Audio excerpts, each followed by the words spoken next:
안녕하세요. 이야기로 이해하는 수학의 원리, 수학으로 푸는 세상의 비밀의 MC 김수현입니다. 안녕하세요. 일상 속 수학을 재미있게 풀어드릴 수학 스토리텔러 박경미입니다. 수현 씨, 네. 여기 있는 그림에서요, 좀 특이한 점을 찾아보시겠어요? 특이한 점이요? 글쎄요. 이게 도마뱀인가요? 코끼림이 좀 특이한 것 같고요. 그리고 여기서는 그림 속으로 또 들어가네요. 들어갔다 다시 나오는 모습이 있는데요. 이게 좀 특이한 것 같습니다. 예, 이 작품은 네덜란드의 미술가 애셔의 판화 작품인데요. 네. 지금 도마뱀이 2차원 평면과 3차원 공간을 넘나들고 있죠. 네. 이게 바로 오늘 우리가 다루어 볼 주제랑 관련이 되는데 주제에 대한 감이 좀 오시나요? 이제 척하면 척이죠. 2차원, 3차원 말씀하셨으니까 오늘 주제는 바로 차원인 거죠? 예, 그렇죠. 차원은 굉장히 난해한 주제인데요. 네. 오늘은 이런 그림, 또 소설, 애니메이션을 통해서 차원 이야기를 좀 쉽게 풀어보도록 하겠습니다. 네, 전 사실 오늘 굉장히 기대가 됐던 게 제가 어린 시절에 스타게이트라는 SF 드라마 굉장히 좋아했었거든요. 그 드라마 보면서 다른 차원은 과연 어떨까 혼자 상상하곤 했었는데 그 궁금증이 오늘 풀릴 것 같습니다. 자, 그러면요. 우선 오늘 어려운 차원을 흥미롭게 풀어낸 애니메이션이 있다고 해서 준비를 한번 해봤습니다. 화면으로 만나보시죠. 1884년 영국의 한 시립학교 교장이자 문학가였던 에드윈 에버스는 아주 특별한 책을 내놓습니다. 그 책의 이름은 플랫랜드였는데요. 제목이 의미하듯 책은 평평한 세계, 즉 2차원 평면도형 마을의 이야기를 다루고 있는데요. 아인슈타인의 동료인 바네시 호프만이 물리학자의 입장에서 극찬을 했을 정도로 차원에 대해 잘 다루고 있죠. 플랫랜드는 그 인기에 힘입어 후에 애니메이션으로도 제작이 됐는데요. 여기가 바로 평면도형들이 사는 가상의 2차원 세계 플랫랜드입니다. 호기심 많은 주인공 스퀘어는 어느 날 꿈에서 자신보다 낮은 차원인 1차원의 라인랜드와 한 단계 높은 차원인 3차원 세계를 여행하게 되는데요. 책과 애니메이션으로 차원에 대한 다양한 호기심을 새로운 시각을 통해 풀어내는 플랫랜드. 과연 스퀘어는 흥미로운 차원의 비밀을 밝혀낼 수 있을까요? 네, 저는 사실 애니메이션이라고 해서 어린이용, 아동용 만화를 생각했는데 잠깐 내용을 봤잖아요. 근데도 결말이 벌써부터 궁금해집니다. 이건 성인이 봐도 재밌겠다 이런 생각이 드네요. 예, 차원의 주제를 굉장히 흥미롭게 풀어낸 애니메이션인데요. 네. 이 소설 플랫랜드를 보면은 점의 세계인 포인트랜드는 0차원, 그다음에 선들의 세계인 라인랜드는 1차원, 그다음에 평면도형들의 세계인 플랫랜드는 2차원, 그리고 이제 3차원의 스페이스랜드까지 다루고 있는데 이 플랫랜드의 주인공은 평면도형인 정사각형 스퀘어예요. 아무래도 평면나라 이야기다 보니까 주인공은 평면도형 중에서도 정사각형인 이 스퀘어가 주인공이 되는 거군요. 예, 근데 이 플랫랜드에서 보면은 성별과 신분에 따라서 도형의 모양이 달라져요. 네. 우선 남성들은 2차원인 평면도형이고요. 여성은 한 차원 낮은 선분으로 이제 표현을 하는데요.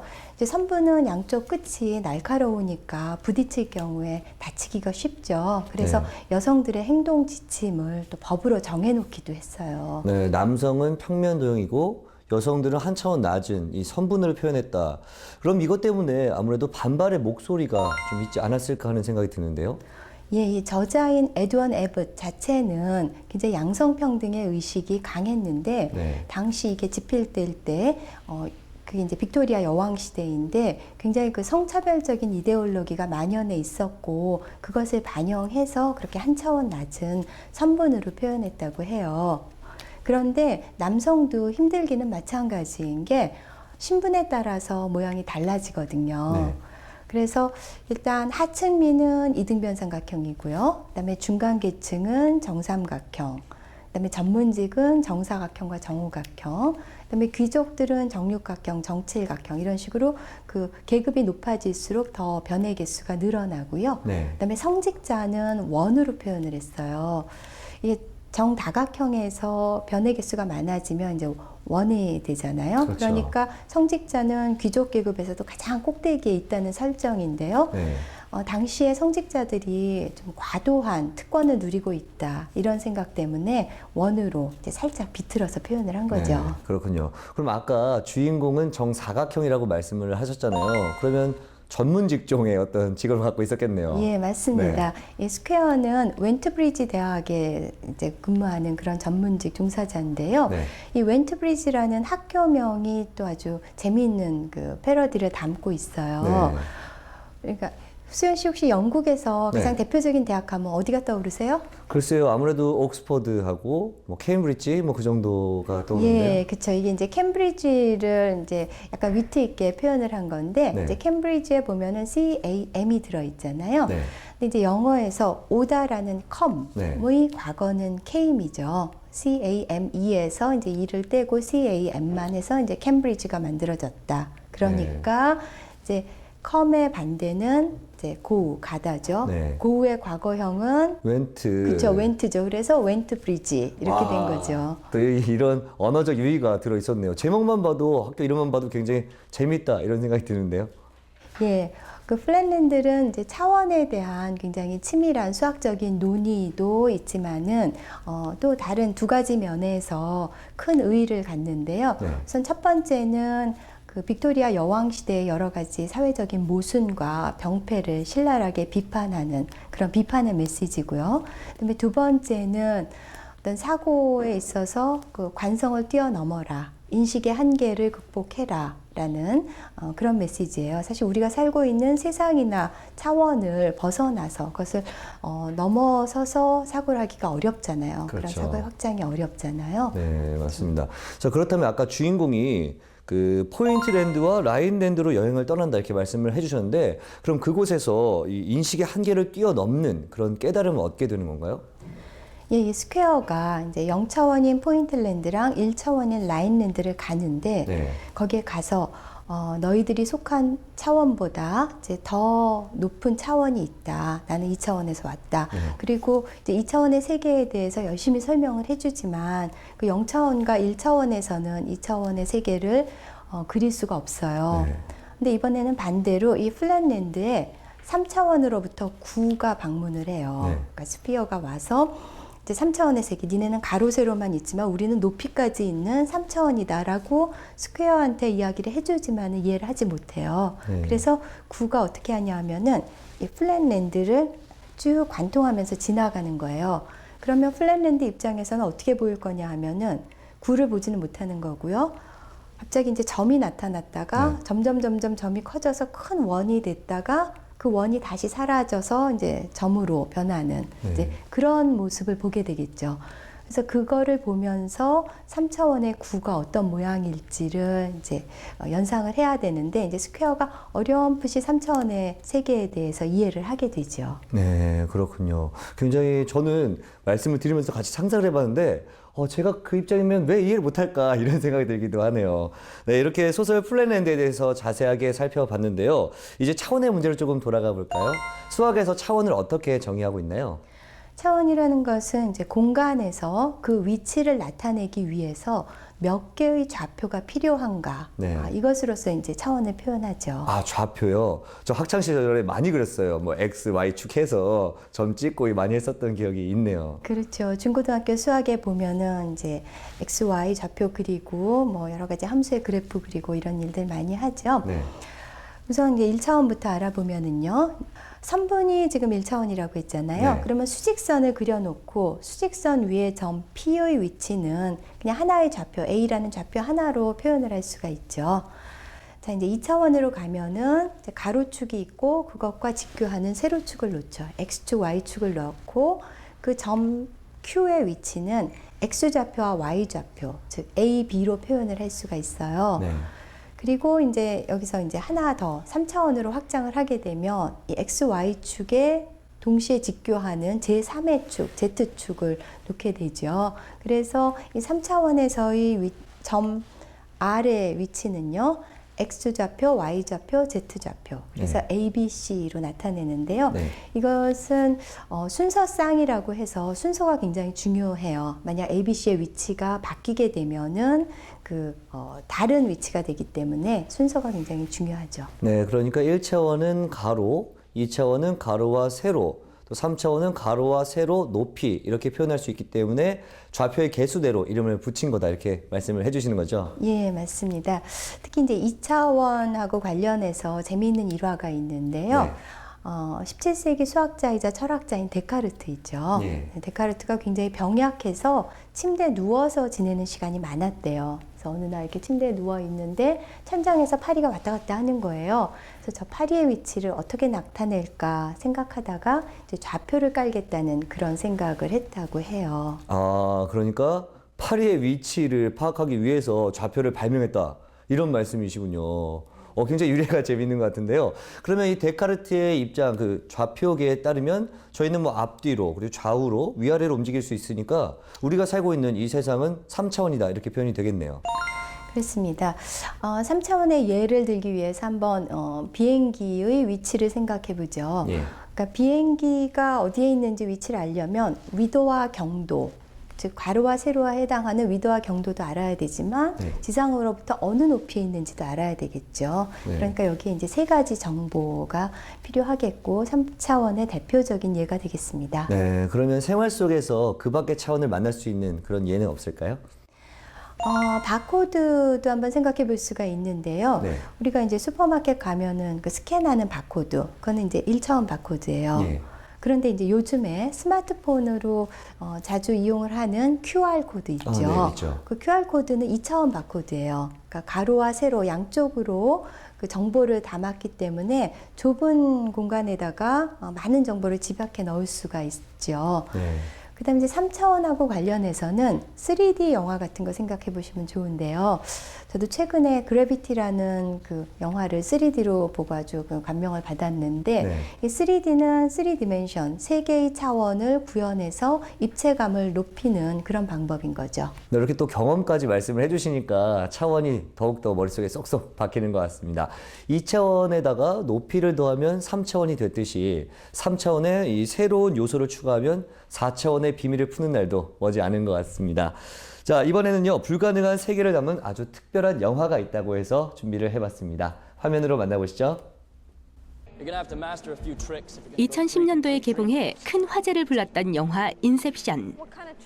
영화를 보다 보면 아주 불가사의한 계단이 등장하는데요. 영화 속 계단은 아무리 올라도 제자리를 걷는 것 같고 또 끝없이 이어지죠. 이렇게 메비우스의 띠처럼 끝없이 계속되는 계단은 영국의 수학자 로저 펜로즈가 고안한 불가능한 모양으로 펜로즈의 계단이라 불립니다. 펜로즈의 계단의 비밀은 연결된 듯 보이는 계단이 다른 각도에서 보면 끊겨져 있다는 점인데요. 2차원에서는 가능한 듯 보이지만 3차원에서는 불가능한 도형인 셈이죠. 정말 신기한데요. 차원을 따라서 달라지는 불가능한 도형. 이 펜로즈의 계단에 대해서 다시 한번 자세하게 설명을 해주실 수 있을까요? 이 펜로즈의 계단을 보시면요, 이제 올라가죠. 네. 90도 꺾어서 올라가고, 90도 꺾어서 올라가고, 또 90도 꺾어서 올라갔는데 시작점하고 맞닿아 있잖아요. 네. 그러니까 이것이 만약 존재한다면은 무한히 상승하는 계단이 되겠죠. 근데 사실은 이건 이제 3차원에서는 불가능한 그런 모양이 되겠고요. 네. 영화를 보시면은요, 영화 장면에서 이렇게 올라가지만 사실 그 시작점하고 그 올라간 지점하고가 상당한 그 높이가 떨어져 있는 장면을 보실 수가 있죠. 네. 근데 이 펜로즈의 계단은 펜로즈의 삼각형을 원형으로 해요. 그러면 펜로즈의 삼각형도 로저 펜로즈가 고안한 도형이겠죠? 예, 펜로즈는 이제 수학자이자 네. 물리학자이죠. 네. 지금 굉장히 고령이긴 하지만 80세가 넘은 상태로 이제 현존하고 있는 인물인데요. 우리 처음에 봤던 애셔, 도마뱀을 그렸던 애셔하고 서로 영향을 주고받은 것으로 알려져 있어요. 그러니까 이 펜로즈의 계단을 생각할 때 애셔로부터 영감을 받았고, 또 애셔 역시 그 폭포와 같은 작품을 만들 때 이 펜로즈 계단과 삼각형으로부터 아이디어를 얻었다고 합니다. 네, 그렇다면 이 펜로즈의 삼각형, 그건 또 어떤 도형인지 궁금해지는데요. 예, 펜로즈 삼각형 보시면은요. 네. 근데 삼각형 모양인데 한 변이 있고, 그다음에 그거랑 이제 90도로 만나고 네. 또 90도로 만나요. 네. 근데 이 삼각형의 세 내각의 합이 얼마죠? 180도죠. 그렇죠. 180도여야 하는데 여기서는 90도, 90도, 90도니까는 270도가 되겠죠. 그러니까는 이 펜로즈 삼각형은 이론적으로는 3차원 공간에서 존재하는 것이 불가능한 도형이 되겠습니다. 아, 그런가요? 근데 저는 이렇게 사진으로 봐서 그런지 지금 정확하게 삼각형 모양이 존재하는 것 같거든요.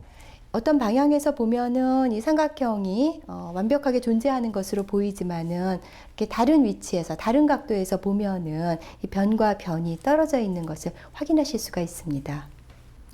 네, 그렇군요.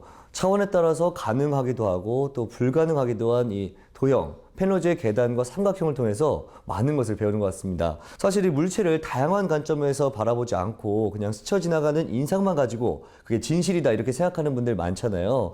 그런 평면적인 사고를 가진 분들한테 경종을 울리는 그런 도형인 것 같습니다. 자, 그럼 다음으로 준비한 내용도 화면으로 만나보시죠. 달걀을 깨지 않고 노른자만 꺼낼 수 있을까요? 아무리 생각해도 현실에서는 불가능한 일 같은데요. 세기의 마술사라면 가능할지도 모르겠죠. 하지만 만약 우리가 차원을 바꿔 4차원에 살게 된다면 어떨까요? 3차원보다 더 높은 차원으로 간다면 정말 달걀을 깨지 않고도 노른자를 꺼내는 마술 같은 일이 일어날 수도 있을 겁니다. 그렇다면 정말 4차원은 존재하는 걸까요? 이 4차원의 세계라고 하면 만화나 영화에서 자주 등장하는 그런 소재잖아요. 제가 어린 시절 자주 봤던 만화도 주인공이 또 여자친구를 구하기 위해서 4차원으로 막 달려가는 내용도 있었거든요. 그리고 주변에서 일반적이지 않은 생각하는 사람들한테 4차원이다 이렇게 말을 하잖아요. 그렇다면 이렇게 자주 이렇게 쓰이는 언어라면 4차원이 실제로 존재하지 않을까요? 예, 우리가 이제 3차원 공간에 살고 있으니까는 그 4차원을 그려보기가 참 어려운데, 네. 이론적으로는 4차원이 존재하겠죠. 네. 그럼 4차원을 좀 상상을 해볼 수 있지 않을까요? 예, 그 질문에 대해서 명쾌하게 대답을 줄 수 있는 동영상을 하나 준비했는데요. 차원 간의 장벽을 잘 보여주는 그런 애니메이션입니다. 네. 예, 닥터 퀀텀이 2차원의 평면 나라로 가고 있는데요. 2차원 세계에서 3차원의 인간은 모든 것을 내려다볼 수 있는 신적인 존재이지만 2차원에 있는 원은 3차원 공간에 있는 닥터 퀀텀을 볼 수가 없죠. 그러니까 퀀텀이 2차원 세계에 손가락을 넣으니까 평면 도형들은 그 정체를 알지 못해서 두려움에 떨고 있죠. 또 퀀텀의 목소리를 피해서 이리저리 숨어도 퀀텀이 귀신같이 알아채고 간지럼을 막 태우는데요. 아무리 설명을 해도 2차원의 원은 3차원을 이해할 수 없었지만은 퀀텀이 원을 3차원 공간에 올려놓으니까 이제 비로소 3차원 공간을 이해하게 되죠. 이 애니메이션에서. 네. 결론적으로 말씀을 들어보니까 2차원에서 3차원을 이해할 수 없었듯이 우리도 고차원을 이해할 수 없다 이런 말씀인 것 같은데 그래도 우리가 4차원을 살짝이라도 맛볼 수 있는 그런 방법은 없을까요? 예, 살바도르 달리라는 그런 초현실주의 미술가가 있죠. 네. 아마 그 이렇게 흐물흐물 늘어진 그 시계, 네. 기억의 지속이라는 그 작품으로 가장 유명할 텐데요. 네. 그거 이외에 또 손꼽히는 걸작이 십자가에 못 박힌 예수라는 작품인데요. 네. 이 작품을 보시면은 4차원 입체 도형의 전개도가 여기에 들어 있어요. 네. 어떤 부분일까요? 아무래도 이 십자가 부분이 아닐까요? 그렇죠. 십자가가 조금 일반적인 십자가랑은 좀 다르죠. 네. 여기 이렇게 돌출된 부분이 있고 네. 8개의 정육면체들을 연결해서 만든 그런 3차원 도형인데 이것이 4차원 초입방체의 전개도입니다. 네, 4차원 초입방체라고 말씀을 해주셨는데 그렇다면 달리는 왜 이런 십자가를 그려 넣었을까요? 예, 4차원 세계라는 것은 비가시적인 영적인 세계잖아요. 네. 그러니까 아무래도 예수가 승천해서 그런 세계로 간다는 것을 암시하기 위함이 아닐까 생각합니다. 네, 근데 4차원 입체 도형이라고 하기에는 제가 기대한 모습과는 좀 많이 다른 것 같아요. 예, 이거는 4차원 초입방체의 3차원 전개도이고요. 네. 초입방체 자체는 예, 이런 모양인데요. 네. 이것도 정확한 모양이라고 보기는 어려운 게요.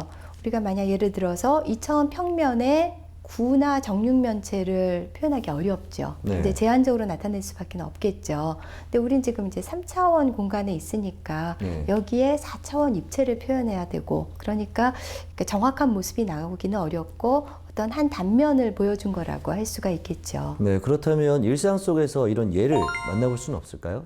예, 그렇지 않아도 이 초입방체를 이용한 그런 건축물을 소개해 드리려고 했는데요. 네. 그 프랑스에 가면은 이제 파리의 라데팡스 지역에 그랑드 아르슈라는 신개선문이 있어요. 네. 근데 이 개선문이 초입방체 모양으로 되어 있습니다. 그러니까 이 건축가가 어떤 작가적 상상력을 극대화하기 위해서 초입방체라는 그런 도형을 차용한 것 같습니다. 네, 그렇군요. 오늘 좋은 말씀 너무나 감사합니다. 네, 오늘 교수님과 함께 불가사의한 차원의 정의와 예들에 대해서 살펴봤는데요. 100년 전 발전한 수학 이론이 현대의 문명을 만들어내는 것처럼 언젠가 그 차원의 신비도 사람들의 탐험 정신으로 풀리고 응용될 날이 올 거라 믿습니다. 저희는 다음 주에 더욱더 재미난 수학 이야기로 다시 찾아뵙겠습니다.